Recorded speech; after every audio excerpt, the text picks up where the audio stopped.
mulai pelajaran pada hari ini. Silakan ketua kelasnya mungkin dulu.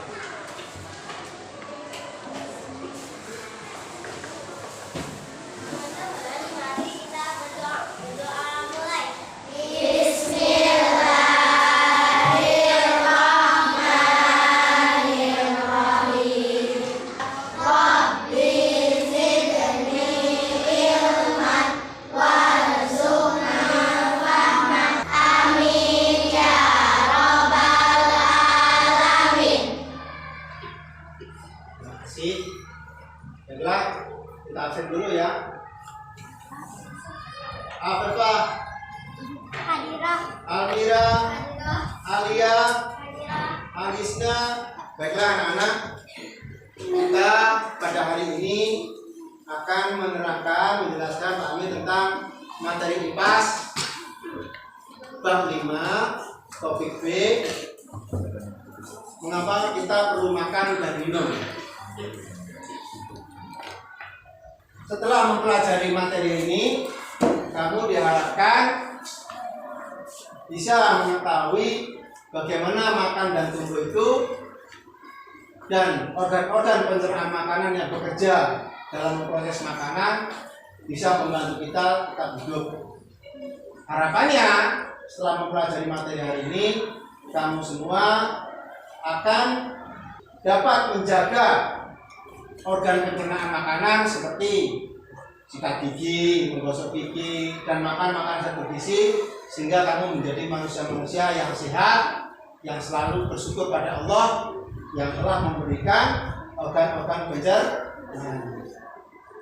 Oke, agar mengetahui kesiapan kamu semua atas materi hari ini, Pak Amir akan memberikan tes diagnosis. Tes diagnosis ini bagaimana kamu itu siap dalam menghadapi materi hari ini. Yang kedua, tes formatif, nanti di akhir pelajaran kamu akan dites bagaimana hasilnya kamu pelajaran pada hari ini. Nah, karena itu mari kita mulai dengan pemberian tes diagnosis.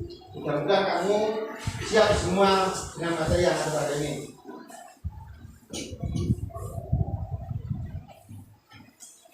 Yuk, sini.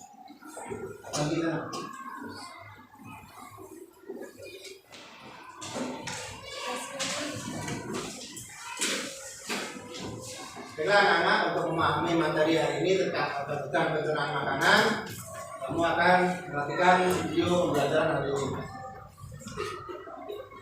Hai teman-teman, kemarin kan kita sudah membahas pencernaan makanan dari mulut ya.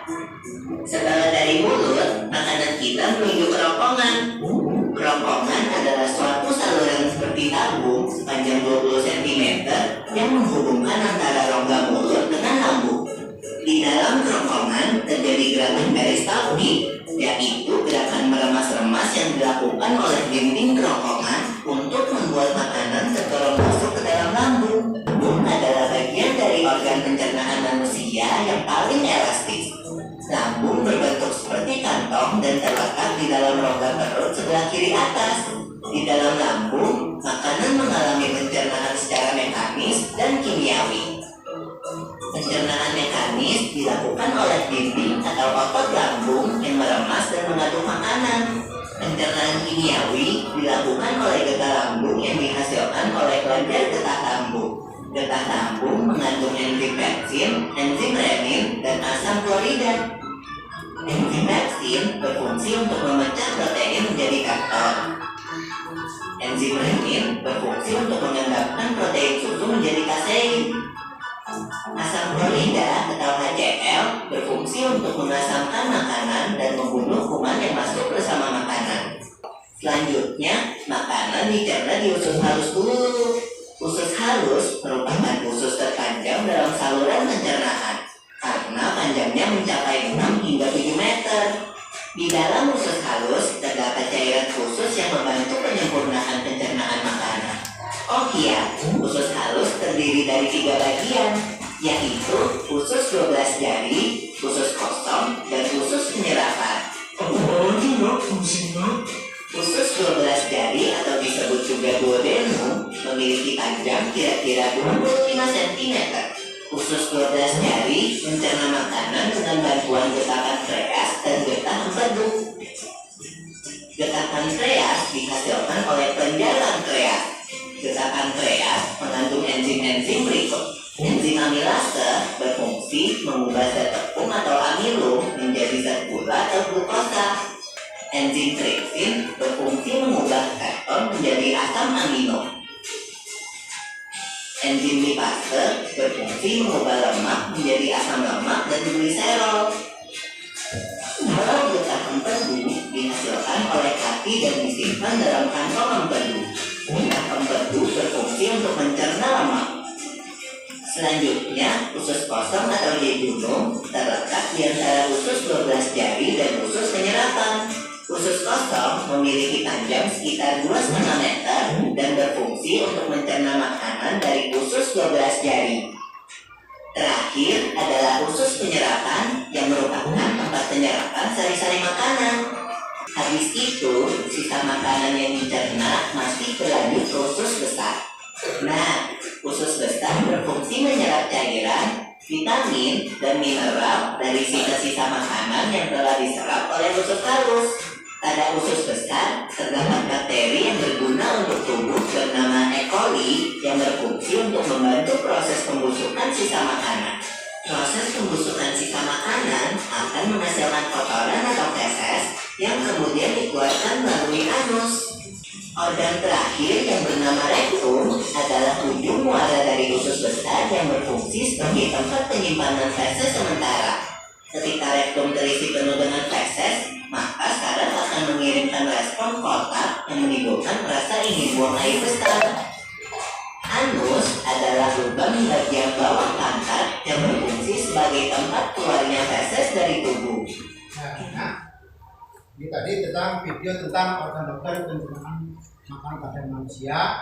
Jadi kita simpulkan, pertama, makanan masuk ke dalam mulut. Setelah dalam mulut, dikunyah-kunyah, di situ ada pencernaan mekanik. Coba kamu maju satu, coba sini kamu, saya kamu juga ini, yuk. Nah ini akan mempraktekkan pencernaan mekanik di dalam mulut. Kamu juga maju nih, ya maju. Ini, ya maju. Coba ini nanti dimakan ya, bareng-bareng. Nah, yuk, pertanyaan dimakan. Kamu kalau gigit menggunakan gigi yang paling depan, yang namanya gigi seri. Ayo, mulai. Nah, terus langsung dikunyah. Nah, mengunyah makanan itu namanya pencernaan mekanik. Jadi makanan itu dikunyah, dihaluskan, yang bekerja otomatis apa? Nah, gigi sama lidah. Ini lidahnya bergoyang lidah, membolak-balik makanan. Nah, setelah dimakan, makanan udah halus kan? Masuk ke kerongkongan. Coba ditelan. Bisa nggak ditelan? Bisa nih, pakai air. Pakai air. Bisa nggak ditelannya? Nah, ditelan masuk. Nah, otomatis makanan dari mulut ditelan masuk ke kerongkongan. Nah, kerongkongan itu bergerak ototnya. Itu gerakannya kerongkongan memasukkan makanan ke dalam mulut itu disebut dengan gerak peristaltik. Kamu akan mengerjakan proyek membuat alat peraga sederhana organ pencernaan pada manusia. Nah, mudah-mudahan dari mengerjakan proyek ini kamu semua bisa memahami organ-organ yang bekerja pada pencernaan manusia. Nih, saya kembalikan ke KPD-nya.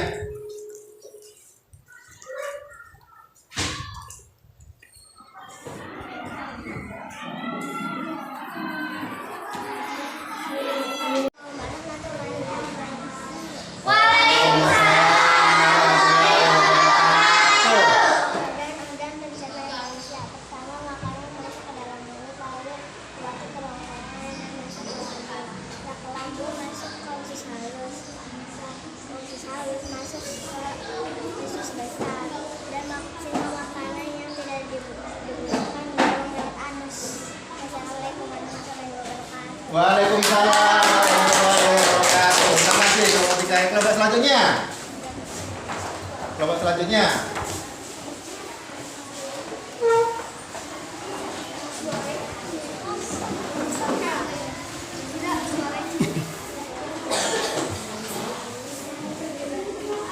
Assalamualaikum warahmatullahi wabarakatuh. Waalaikumsalam warahmatullahi wabarakatuh. Saya dari perwakilan kelompok 4 organ pencernaan manusia. Yang pertama, makanan memasuki mulut. Setelah memasuki mulut, makanan melewatkan kerongkongan. Setelah ke kerongkongan, makanan memasuki lambung. Setelah ke lambung, makanan memasuki usus halus. Sehabis memasuki usus halus, makanan memasuki usus besar. Setelah usus besar, sari-sari makanan melewati anus. Wassalamualaikum warahmatullahi wabarakatuh. Sekarang kamu lima.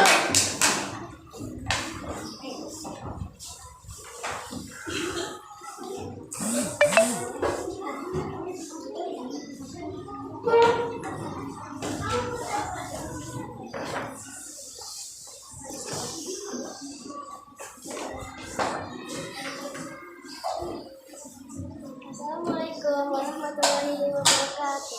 Waalaikumsalam warahmatullahi wabarakatuh. Organ-organ pencernaan manusia.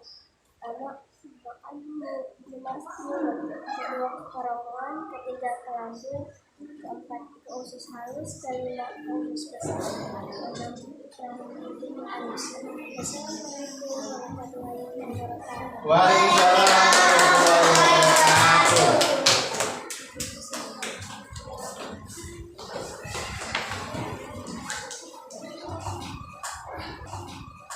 Baiklah anak-anak, kesimpulan materi hari ini adalah bahwa kita itu ketika makan makanan yang dari luar, misalnya pisang goreng, tidak bisa langsung diserap oleh tubuh kita, tetapi melalui organ-organ pencernaan pada manusia. Oke, kita urutkan organ pencernaan manusia. 1, mulut. 2, kerongkongan. 3, lambung. 4, 5,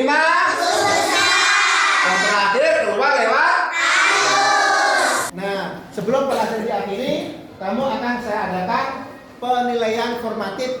Keluarkan pulpennya. Kerjakan ya. Ini namanya tes formatif untuk mengetahui hasil pembelajaran kamu hari ini.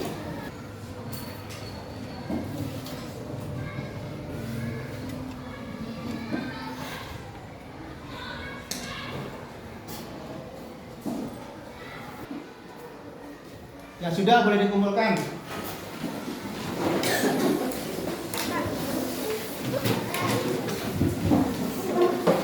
Anak-anak, alhamdulillah kita sudah menyelesaikan pembelajaran pada hari ini.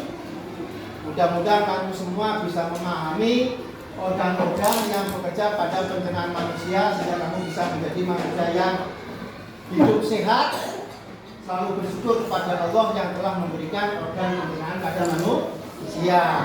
Nah, untuk pelajaran minggu depan silakan dibaca, dibuka topik C, bagaimana aku tumbuh besar.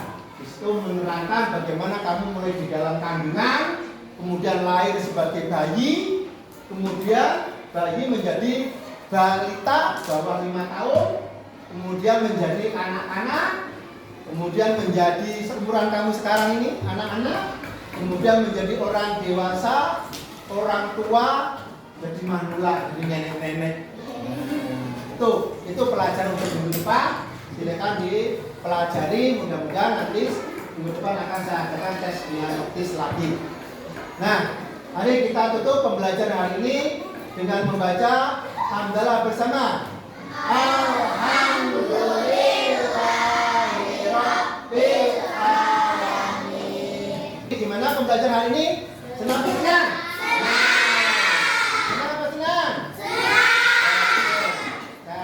Wassalamualaikum warahmatullahi wabarakatuh.